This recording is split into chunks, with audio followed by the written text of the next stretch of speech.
आप देख रहे हैं आपका अपना सिटी चैनल। प्रेस वार्ता में आप सभी पत्रकार साथियों का मैं यहाँ स्वागत करता हूँ। मेरे साथ भाई मदन जी है, एससी मोर्चा के अध्यक्ष हैं। साथ में हमारे अनुसूचित जनजाति मोर्चा के उपाध्यक्ष है भाई बिट्टू चेला जी। आज की इस प्रेस वार्ता में मैं आपको विशेष रूप से इसलिए बुलाया कि अनुसूचित जनजाति मोर्चा जो है हर वर्ष की भांति इस वर्ष भी बिरसा मुंडा जी की जयंती को जिला स्तर पर मना रहा है। अनुसूचित जनजाति मोर्चा इस कार्यक्रम को हमारे 6 मंडलों का कार्यक्रम इस बार चंबा जिला में हो रहा है और चंबा मंडल में इसका आयोजन किया जा रहा है। पहली बार देश के यशस्वी प्रधानमंत्री श्री नरेंद्र मोदी जी ने बिरसा मुंडा जी के जन्मदिन को 15 नवंबर 2021 से पूरे भारतवर्ष में मनाने का आह्वान किया। उसी कड़ी में अनुसूचित जनजाति मोर्चा जो है इसको पूरे देश भर में मना रहा है। अनुसूचित जनजाति का जो ये दिवस है, यह हमें जनजातीय गौरव दिवस के रूप में मनाने के लिए देश के यशस्वी प्रधानमंत्री जी ने 15 नवंबर 21 से इसको मनाने का आह्वान किया। और पिछले वर्ष हमने ये जिला स्तरीय कार्यक्रम भरमौर में आयोजित किया था और इस बार ये जिला स्तरीय कार्यक्रम जो है चंबा मंडल में आयोजित किया जा रहा है। तो भगवान बिरसा मुंडा जी के ऊपर मैं आपको ये टिप्पणी करना चाहता हूँ कि जो बिरसा मुंडा जी का कार्यक्रम है, इसमें जो कार्यक्रम है ये हमारे आदिवासी समाज में एक ऐसे स्वतंत्रता सेनानी हुए जिन्होंने देश के लिए अपनी सर्वोच्च बलिदान दिया और 70 वर्षों के कार्यकाल में देश में कांग्रेस की सरकार रही और अनुसूचित जनजाति मोर्चा के लोगों को कोई भी मान सम्मान इसमें नहीं मिला। पहली बार ये मान सम्मान जो है 2021 से देश के यशस्वी प्रधानमंत्री जी ने अनुसूचित जनजाति के लोगों को दिया है, जिसे ये गौरव दिवस के रूप में मनाया जा रहा है। बिरसा मुंडा जी का जन्म 1875 ईस्वी में हुआ। उन्होंने अंग्रेजों के खिलाफ एक ऐसी जंग छेड़ी जिसमें हमारे आदिवासी समाज के हितों की रक्षा के लिए उन्होंने पूरे देश भर में आंदोलन शुरू किया। और देश में जो हमारे अनुसूचित जनजाति के लगभग 200 जिले हैं, वहाँ पर अंग्रेजों के खिलाफ जो अंग्रेजों ने आदिवासियों के ऊपर अत्याचार करना शुरू किए और उसमें हमारे जल जीवन और ज़मीन और जानवर जिनको लगातार अंग्रेजों ने ईस्ट इंडिया कंपनी के माध्यम से लगातार उन पर अतिक्रमण करना शुरू किया और उस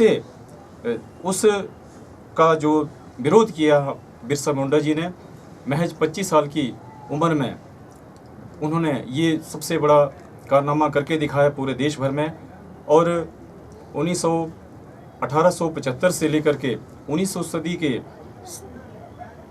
अंत में 1900 सदी में उनको जो है महज 25 साल की आयु में अंग्रेज़ों द्वारा जेल में उनकी हत्या कर दी गई। और वो एक जो हमारा ये आदिवासी समाज है जिसका उद्गम जो है 60 से 70 हज़ार वर्ष पूर्व मनाया जाता आदिकाल से, और आदिकाल से ही जो हमारे आदिवासी जंगलों में रहते थे और धीरे धीरे जो जल जीवन जो हमारा इन पर अंग्रेज़ों ने अधिकार जमाना शुरू किया, उन्हीं अधिकारों और अपनी संस्कृति को बचाने के लिए बिरसा मुंडा जी ने ये आंदोलन शुरू किया। और इस आंदोलन में उन्होंने अपने जो आदिवासियों को इकट्ठा करके अंग्रेज़ों के खिलाफ इस लड़ाई में भागीदार बनाया। और जो आज हमारे पास जल जीवन और जल है और जंगल है और जो ज़मीन बची है वो उनके पराक्रम से और जो उन्होंने अपना सर्वोच्च बलिदान दिया उसके वजह से है। इसी प्रकार से जिस प्रकार आज ये हमारे अनुसूचित जनजाति कार्यक्रम 15 नवंबर को जनजातीय गौरव दिवस के रूप में हम जिला में मना रहे हैं और हमारे जिला चंबा में सभी 5 विधानसभा क्षेत्र के जो हमारे आदिवासी जो हमारे मोर्चा है जिस अनुसूचित जनजाति मोर्चा, इसका कार्यक्रम हम जिला चंबा में ही इस बार बड़े धूमधाम से मना रहे हैं उनकी जयंती को। और इस जयंती पर हमारे सभी विधायक और 2022 के प्रत्याशी मौजूद रहेंगे। और ये जो हमारा कार्यक्रम है ये 15 नवंबर को आयोजित किया जाएगा। अब मैं आपको बताना चाहता हूं कि जिस प्रकार से ये दमनकारी नीतियां कांग्रेस ने बनाई और हमारे को आदिवासी समाज को जो हमारे मंत्रालय थे वहाँ उनका तक गठन नहीं किया था। पहली बार देश में जो है भारतीय जनता पार्टी की सरकार, नरेंद्र मोदी जी की सरकार में देश में आदिवासी मंत्रालय बना और इस मंत्रालय में हमारे जो एसटी लोगों का जो अधिकार थे उनको सुरक्षित किया गया।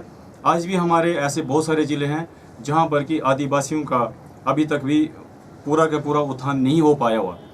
और जो कांग्रेस की सरकार है हिमाचल प्रदेश में, इसमें आप देख ही रहे हैं कि किस प्रकार से इन्होंने झूठी गारंटियाँ दे करके लोगों को ठगा है और हमारे जो ST के लोगों का जो इवन की जो छात्रों का स्टाइपेंड था वो तक भी बंद कर दिया है। आते ही इन्होंने पूरे प्रदेश में 1500 संस्थान बंद कर दिए और उसके बाद जो हमारे महिलाओं के लिए 1500 रुपये की गारंटी दी। उन्होंने कहा कि प्रदेश की 23,000 महिलाओं को हम जो है 1500 रुपये पेंशन लगाएंगे। और जैसे ही चुनाव आते हैं, चुनाव के दौरान चाहे देरा का चुनाव था, चाहे वो विधानसभा के चुनाव थे, उसमें उन्होंने कुछ महिलाओं को पैसे डाले भी, अब उन पैसों को भी वो वापस मांग रहे हैं। साथ में उन्होंने कहा कि हम 5 लाख रोजगार सृजित करेंगे और अभी तक किसी युवा को रोजगार नहीं मिला हो। हर साल 1 लाख रोजगार देने का इन्होंने वादा किया हुआ था। 350 यूनिट बिजली देने का वादा किया था। उल्टा जो 125 यूनिट बिजली फ्री दे रहे थे हिमाचल प्रदेश की जयराम ठाकुर जी की सरकार, वो भी उन्होंने वापस कर लिया। इन्होंने 80 से 100 रुपये तक गाय और भैंस का दूध खरीदने के लिए किसानों से प्रॉमिस किया था, वादे किए थे, वो भी इन्होंने पूरे नहीं किए। 2 रुपये किलो गोबर खरीदने का इन्होंने वादा किया था, वो भी पूरा नहीं किया। अभी हाल ही में सबसे बड़ी घटना ये है कि जो हमारे प्रदेश के मुख्यमंत्री जी कह रहे थे कि हमने सुखाश्रम खोला, अनाथ बच्चों के लिए कार्य कर रहे हैं, बड़ी अच्छी बात है अगर ऐसा किया। लेकिन पिछले सरकार में जो अक्षम लोग थे, जो कैंसर तक गंभीर रोगों से पीड़ित थे, उनके लिए जयराम ठाकुर जी की सरकार ने 20,000 लोगों को 3,000 रुपये प्रति माह जो उनको लगाया हुआ था, वो भी उन्होंने बंद कर दिया सहारा योजना के तहत।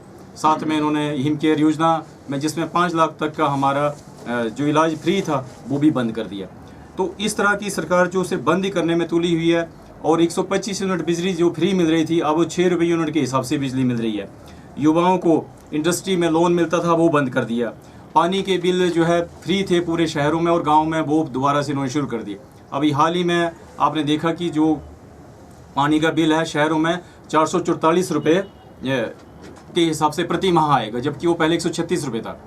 और साथ में इन्होंने बसों के किराया जो है, बसों में जो भी अधिकतर छात्र चलते हैं, छात्र छात्राएं चढ़ते हैं बसों में, और ज़्यादातर गांव के गरीब लोग चलते हैं, आदिवासी लोग चलते हैं, उन लोगों के लिए 5 किलो से ऊपर जब भी राशन लेके जाएंगे तो वो उनको 5 किलो से ऊपर का सामान पर आधी टिकट लगेगी। ये जो है बिल्कुल एक गुंडा टैक्स की तरह सरकार टैक्स लगा रही है।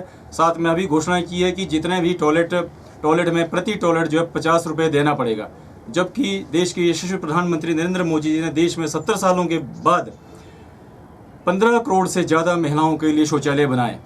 ऐसा पहली बार देश में हुआ। और अब उन शौचालयों पर ही प्रदेश सरकार टैक्स ले रही है कि 50 रुपये प्रति टॉयलेट के हिसाब से टैक्स लो और पैसा जो है सरकार को जमा करो। तो इस प्रकार की जो घोषणाएं प्रदेश सरकार कर रही है, ये बिल्कुल सरासर गलत है। और ये सारे के सारे निर्णय जो कर रही है इनको ये वापस लें।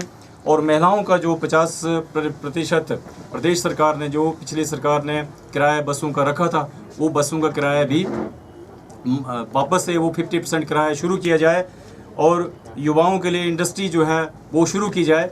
साथ में सबसे बड़ी समस्या जो है, जो डिपों पे राशन है वो इतना महंगा हो गया है और हर जगह टैक्स ही टैक्स, कोई भी किसी प्रकार का भी जो महंगाई है वो महंगाई चरम सीमा पर पहुंच गई है और सरकार जो है किसी इस तरफ कोई ध्यान नहीं दे रही है। और सिर्फ जो भी पैसा अभी केंद्र सरकार से आ रहा है वो केंद्र सरकार का पैसा सीधे अपने लोगों में बांट रहे हैं और प्रदेश का कोई भी किसी प्रकार का काम नहीं हो रहा है। जो काम पिछली सरकार का, चाहे वो सड़कों का था, चाहे वो कोई भी काम थे, वो जहाँ के वहीं पर रुके हुए हैं। स्कूल में वर्दी का ले लो आप, स्कूल में वर्दी, बच्चों का वर्दी फ्री तक नहीं मिलती है। ऐसी ऐसी योजनाएं जो है सुखविंदर सिंह सुक्खू जी ने प्रदेश में बनाई है और जिन योजनाओं के तहत पूरा समाज, पूरा हिमाचल जो है आज 100 साल पीछे चला गया है। कि कोई प्रगति की राह में नहीं चल पा रहा है। तो इसी के साथ मैं आप एक बार फिर से आप सभी पत्रकार साथियों का धन्यवाद करूंगा और मेरे साथ आए हैं इनका भी मैं साथ में धन्यवाद करूंगा। धन्यवाद।